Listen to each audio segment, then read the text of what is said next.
భద్రాచలం దగ్గర గోదావరి వరద ప్రవాహం క్రమక్రమంగా పెరుగుతోంది. ఎగువ రాష్ట్రాల్లో కురుస్తున్న వర్షాలకు గోదావరి ఉధృతంగా ప్రవహిస్తోంది. ప్రస్తుతం నది నీటి మట్టం 41 అడుగులకు చేరింది. మొదటి ప్రమాద హెచ్చరిక అంచుల్లో గోదావరి ప్రవహిస్తుంది. లోతట్టు ప్రాంతాలు ఇప్పటికే జలమయమయ్యాయి. మరోవైపు మంత్రి తుమ్మల పెదవాగు పరివాహక ప్రాంతాల్లో పర్యటించారు. గుమ్మడివల్లి ప్రాజెక్టు మునిగిపోవడంపై అధికారులకు మెమో జారీ చేశారు. ఇక గోదావరి ప్రవాహంపై మరిన్ని అప్డేట్స్ కదీర్ అందిస్తారు. జిల్లాలో ఎగువన కురుస్తున్న వర్షాల కారణంగా భద్రాచలంలో ఉన్న గోదావరి నీటి మట్టం క్రమక్రమంగా పెరుగుతూ ఉంది. దాంతో గోదావరి నీటి మట్టం వచ్చేసి ప్రస్తుతం 41 అడుగులకు చేరుకోవడం జరిగింది. దాని కారణంగా లోతట్టు ప్రాంత వాసులను ఇప్పటికే అధికారులు అప్రమత్తం చేశారు. లోతట్టు ప్రాంత వాసులందరూ కూడా మొదటి ప్రమాద హెచ్చరిక 43 జారీ చేసినట్లయితే ఇబ్బందికర వాతావరణం ఉంటుందని చెప్పేసి ఇప్పటికే మైదాన ప్రాంతానికి తరలించడం కోసం అధికారులందరూ కూడా కృషి చేస్తున్న పరిస్థితి ఉంది. ప్రస్తుతం చూస్తే భద్రాచలం వద్ద గోదావరి నీటి మట్టం అనేది క్రమక్రమంగా నిన్నటి నుంచి పెరుగుతూ వస్తూ ఉంది. అయితే ఉదయం నుంచి చూసుకున్నట్లయితే తాలిపేరు ప్రాజెక్టు నుంచి 25 గేట్లను ఎత్తిన తర్వాత దాదాపుగా ఈ రోజు ఒక్కరోజే 4 లక్షల క్యూసెక్కుల నీటిని దిగువకు విడుదల చేయడం జరిగింది. అయితే దీనికి సంబంధించి అధికారులు తగు చర్యలు తీసుకుంటున్న పరిస్థితి ఉంది. అయితే ప్రస్తుతం భద్రాచలం వద్ద గోదావరి నీటి మట్టం వచ్చేసి 41 అడుగులు రావడంతో 43 అడుగులకు కూడా చేరి మొదటి ప్రమాద హెచ్చరికను జారీ చేసే అవకాశం ఉన్నట్లు అధికారులు తెలుపుతున్న పరిస్థితి. మొత్తంగా చూసుకున్నట్లయితే మొత్తం ఈరోజు 4.5 లక్షల క్యూసెక్కుల వరద నీరు ఉదయం నుంచి ఇప్పటి వరకు దిగువకు విడుదల చేయడం జరిగింది. దాంతో గోదావరి నీటి మట్టం అనేది ఇంకా ఎక్కువగా పెరుగుతూ వస్తూ ఉంది. ఈ కారణంగా లోతట్టు ప్రాంత వాసులు గత 5 రోజుల నుంచి కురుస్తున్న వర్షాల కారణంగా అలర్ట్గా ఉన్నారు. ఈ నేపథ్యంలో చూసుకున్నట్లయితే జిల్లా యంత్రాంగం అంతా కూడా మొత్తం అలర్ట్గా ఉంది. ఇప్పటికే ఒకవేళ ఖచ్చితంగా భద్రాచలం గోదావరి ఎక్కువగా వరద వచ్చినట్లయితే 43 అడుగుల తర్వాత ఏదైతే లోతట్టు ప్రాంతాలు ఉన్నాయో దుమ్ముగూడెం, చర్ల, అదేవిధంగా ఆంధ్రాలోని ప్రాంతాలన్నీ కూడా జలమయమయ్యే అవకాశం కనిపిస్తూ ఉంది. దాని కారణంగా ఇప్పుడు దుమ్ముగూడెం మండలంలోని లోతట్టు ప్రాంతాల్లో ప్రజలను సురక్షిత ప్రాంతాలకు తరలించేందుకు అక్కడ అధికారులు చర్యలు చేపట్టారు. అయితే 48 అడుగులకు చేరితే భద్రాచలం నుండి దుమ్ముగూడెం, చర్ల మండలాలకు ఇటు ఆంధ్ర, కూనవరం, చింతూరు, విఆర్పురం మండలాలకు రాకపోకలు నిలిచిపోతాయని చెప్పేసి అధికారులు అంచనా వేస్తున్నారు. అయితే ఎగువన వరద నీరు వచ్చి చేరడంతో భద్రాచలం వద్ద గోదావరి నీటి మట్టం పెరుగుతూ ఉంది. అయితే చర్ల మండలంలోని తాలిపేరు జలాశయానికి ఎగువ నుంచి ఛత్తీస్గఢ్, అదేవిధంగా ఒరిస్సా రాష్ట్రాల నుండి వరద నీరు వచ్చి చేరడంతో దిగువకు ప్రాజెక్టుకు భారీగా నీళ్లు వచ్చి చేరుతూ ఉన్నాయి. అయితే ఇప్పుడు ప్రస్తుతం అధికార యంత్రాంగం అంతా కూడా అలర్ట్ అయి ఉంది. ఇప్పటికే మంత్రి తుమ్మల నాగేశ్వరరావు అశ్వారావుపేట మండలంలోని పెదవాగు ప్రాజెక్టు ఎక్కడైతే ఎఫెక్టెడ్ ఏరియా ఉందో ఆ ఏరియా మొత్తం కూడా సందర్శించారు. దాంతోపాటుగా అక్కడ ఎందుకు జరిగింది, అసలు అలాంటి ఫ్లడ్ రావడానికి గల కారణం ఏంటని దానిపైన ఆరా తీశారు. అక్కడ ఉన్న అధికారులతో కూడా సమీక్ష నిర్వహించారు. దాన్ని పెదవాగు ప్రాజెక్టు పునరుద్ధరణ పనులు ఏ విధంగా చేయాలి, అటు ఆంధ్ర ప్రాంతం వారితో కూడా ఏ విధంగా మాట్లాడాలనే దాని గురించి కూడా చర్చ నడిచింది. అదేవిధంగా ఎస్పీ, కలెక్టర్లు ఏ విధంగా స్పందించారో అనే దానిపైన కూడా ఒక చర్చ కొనసాగింది. దానితో పాటుగా ఎవరైతే అధికారులు నిర్లక్ష్యంగా వ్యవహరించారో వారిపైన చర్యలు తీసుకోవడం కోసం ఖచ్చితంగా వాళ్ళపైన చర్యలు తీసుకోవాలని చెప్పేసి అధికారులను కూడా కోరడం జరిగింది. ఏదైతే అధికారులు ఎందుకు నిర్లక్ష్యం చేయాల్సి వచ్చింది, అసలు ఎత్తాల్సిన టైంలో ఎందుకు ఎత్తలేకపోయారు, ఒకవేళ కరెక్ట్ సమయంలో ఒకవేళ గేట్లు ఎత్తినట్లయితే ఇలాంటి పరిస్థితి వచ్చేది కాదు. గేట్లు ఎత్తకపోవడం వల్లనే ఇలాంటి పరిస్థితి వచ్చింది. కాబట్టి క్రమశిక్షణ చర్యలు వారిపైన తీసుకోవాలి అని చెప్పేసి మంత్రి తుమ్మల కోరినట్టు తెలుస్తూ ఉంది. దాంతో ఇప్పటికే వాళ్ళపైన చర్యలు తీసుకోవడం కోసం అధికారులు నిన్ననే మెమో జారీ చేయడం జరిగింది. ప్రస్తుతం దానికి సంబంధించిన సమీక్ష సమావేశం, అదేవిధంగా ప్రెస్ కాన్ఫరెన్స్ కూడా నిర్వహించారు.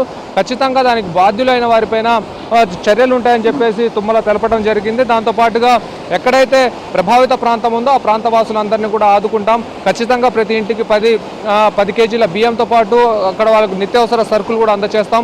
వారికి ఎటువంటి వైద్య సదుపాయం కావాలన్నా కానీ వెంటనే అందించేందుకు సిద్ధంగా ఉన్నామని చెప్పారు. దాంతోపాటుగా ఎవరు జ్వర బారిన పడకుండా, ఎవరు కూడా ఏదైతే దోమలు ఎక్కువగా వస్తాయి వరద ప్రభావిత ప్రాంతాలు కాబట్టి ఆ దోమల నివారణ కూడా తగు చర్యలు తీసుకోవాలి. పంచాయతీ సిబ్బందితో పాటు వైద్య సిబ్బంది ప్రతి ఒక్కళ్ళు డ్యూటీలోనే ఉండాలని చెప్పేసి అధికారులకు ఆదేశాలు జారీ చేయడం జరిగింది. కలెక్టర్, అదేవిధంగా ఎస్పీ సమన్వయంతో పనిచేయాలని చెప్పేసి అధికారులకు సూచన చేశారు. యాక్చువల్గా అక్కడ ఆ గేట్లు ఏ టైంలో అయితే లిఫ్ట్ చేయాల్సి ఉందో ఆ టైంలో లిఫ్ట్ చేసినట్లయితే బాగుండేది.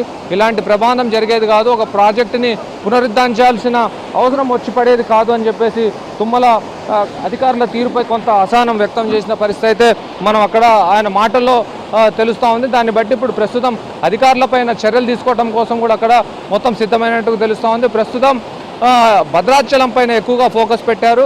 యాక్చువల్గా చూసుకున్నట్లయితే భద్రాచలం ఏజెన్సీలో కురుస్తున్న వర్షాలకు ఎగువన కురుస్తున్న వర్షాలు తోడవటం కారణంగా భద్రాచలం వద్ద వరద పోటెత్తుతూ ఉంది. దాని కారణంగా క్రమంగా గోదావరికి వరద నీరు పెరుగుతూ ఉంది. అయితే ఇప్పటికే చూసుకుంటే గతంలో ఎన్నో సంవత్సరాల నుంచి చరిత్రను పరిశీలించినట్లయితే అనేక సందర్భాల్లో జూలై నెలలోనే ఎక్కువగా వరద వస్తుంది. వరద ఇప్పటికే వచ్చి తగ్గిపోవాల్సిన పరిస్థితి ఉండేది, కానీ ఇప్పటికే ఇంకా మొదటి ప్రమాద హెచ్చరిక కూడా రాలేదు. అంటే జిల్లాలో వర్షపాతం అనేది సగటున నమోదవుతూ ఉంది. కాబట్టి ఎగువన కురుస్తున్న వర్షాల కారణంగా పెరుగుతుంది, కానీ జిల్లా వల్ల ఎక్కడ కూడా ఎఫెక్ట్ లేకపోవడం వల్ల ప్రజలకు ఎటువంటి ఇబ్బంది కలగదని చెప్పేసి భావించారు. కాబట్టి ఇప్పుడు ప్రస్తుతం 43 అడుగులకు చేరితే మొదటి ప్రమాద హెచ్చరిక, 48కి చేరితే రెండో ప్రమాద హెచ్చరిక, 52కు చేరితే మూడో ప్రమాద హెచ్చరిక జారీ చేసే అవకాశం కనిపిస్తూ ఉంది. అయితే అధికారులు ఎగువన కురుస్తున్న వర్షాల కారణంగానే కింది స్థాయిలో ఆ ప్రెడిక్షన్ అనేది ఉంటుంది. కాబట్టి ఇప్పటికే గత 5 రోజుల నుంచి కురుస్తున్న వర్షాల కారణంగా ఎక్కడికక్కడ అధికార బృందాలను పంపించి అక్కడ అన్ని రకాల వసతులు కల్పిస్తున్న పరిస్థితి అయితే ఉంది. ప్రధానంగా ఏజెన్సీలు ఎక్కువగా పునరావాస కేంద్రాలపైన ఎక్కువ దృష్టి పెడతారు.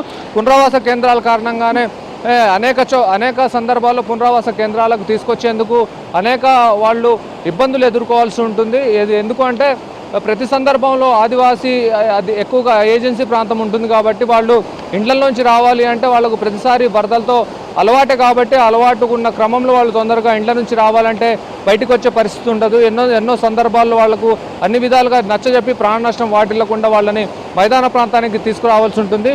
ఈ క్రమంలో ఇప్పటికే భద్రాచలం వద్ద 41 అడుగులకు రావడంతో సాయంత్రం వరకు 43 అడుగులు వస్తే మొదటి ప్రమాద హెచ్చరిక జారీ చేసే అవకాశం ఉన్న నేపథ్యంలో ఇప్పటికే అన్ని ప్రాంతాల వాళ్ళని అలర్ట్ చేశారు. దాంతోపాటు కరకట్ట సమీపంలో ఉన్న ప్రజలందరూ ఏదైతే కాలనీలు ఉన్నాయో ఆ కాలనీ వాసులందరినీ కూడా బయటికి తీసుకొచ్చారు. ఎందుకంటే గత ఏడాది చూసుకున్నట్లయితే గత ఏడాదిలో తీవ్ర ప్రభావం వారిపైన పడింది. వారి ఇండ్లన్నీ కూడా మునిగిపోవడం జరిగింది. అనేక ఇండ్లలో కరెంట్ షాక్ గురయ్యారు. కొంతమంది ప్రాణాలు పోలేదు, కానీ అనేక మంది ఆస్తి నష్టం భారీగా జరిగింది. దాని కారణంగా వాళ్ళందరూ గత మాజీ సీఎం కేసీఆర్ వచ్చినప్పుడు కన్నింటి పర్యంతమైన పరిస్థితి ఉంది. ఈ క్రమంలో వాళ్లకు డబుల్ బెడ్రూమ్ ఇండ్లు కూడా నిర్మిస్తామని చెప్పేసి అన్నారు, కానీ ఇంతవరకు ఆ డబుల్ బెడ్రూమ్ల ఊసులు లేదు. దాంతోపాటుగా అదే ప్రాంతంలో ఉన్న వాళ్ళందరినీ మైదాన ప్రాంతానికి తరలిస్తాము, వాళ్ళకి అన్ని రకాల సహకారాలు అందిస్తాం, కరకట్ట కొనసాగిస్తామని చెప్పేసి మాజీ సీఎం కేసీఆర్ హామీ ఇచ్చారు, కానీ వాటిని నెరవేర్చలేకపోయారు. ఈ క్రమంలో ఇప్పుడు కాంగ్రెస్ ప్రభుత్వం కరకట్టను కొనసాగించడం కోసం శంకుస్థాపన కూడా చేసింది. ఈ పనులు నడుస్తున్న క్రమంలోనే ఈ వర్షాలు మొదలు కావడంతో అక్కడ ఇంకా పనులు అనేవి ఇంకా ప్రారంభం కాలేదు. ఒకవేళ వర్షాలు తగ్గినట్లయితే ఆ కరకట్టను కొనసాగించే పనులు కూడా పూర్తయ్యే అవకాశం కనిపిస్తూ ఉంది. ఏదేమైనా కానీ సాయంత్రం వరకు మొదటి ప్రమాద హెచ్చరికను జారీ చేస్తారని చెప్పేసి అధికారులు తెలుపుతూ ఉన్న పరిస్థితి ఉంది. లోతట్టు ప్రాంత వాసులందరూ కూడా అలర్ట్గా ఉండాలి, అదేవిధంగా అధికారులు అలర్ట్గా ఉండాలి. అధికారులు ఎప్పటికప్పుడు ఉన్నతాధికారులకు సమాచారం చేరవేయాలి. ఒకవేళ ఉన్నతాధికారులు ఏదైనా వాళ్ళకు నిర్ణయాలు తీసుకునే ఉంది అంటే ఒకవేళ సీఎంఓతో కూడా మాట్లాడాలి, లేదంటే జిల్లా మంత్రులతో మాట్లాడాలని చెప్పేసి మంత్రులు కూడా సూచన చేస్తున్న పరిస్థితి ఉంది. వరదలు తగ్గే వరకు ఎటువంటి ఎవరి మీడియేటింగ్ లేకుండా ఖచ్చితంగా డైరెక్ట్గా నేరుగా మాతోనే మాట్లాడాలని చెప్పేసి మంత్రులు కూడా ఆదేశాలు జారీ చేయడం జరిగింది. ప్రస్తుతం జిల్లా మొత్తం కూడా ఇటు ఖమ్మం జిల్లాలో వర్షం తగ్గింది, కానీ భద్రాచలం ఏరియాలోనే ఎక్కువగా వర్షపాతం అనేది నమోదవుతోంది. ఈ కారణంగా భద్రాచలంలో గోదావరి వరద ఉధృతి క్రమక్రమంగా పెరుగుతూ ఉంది. ఇది మొత్తంగా గోదావరి వద్ద ఉన్న అప్డేట్స్. Over to studio.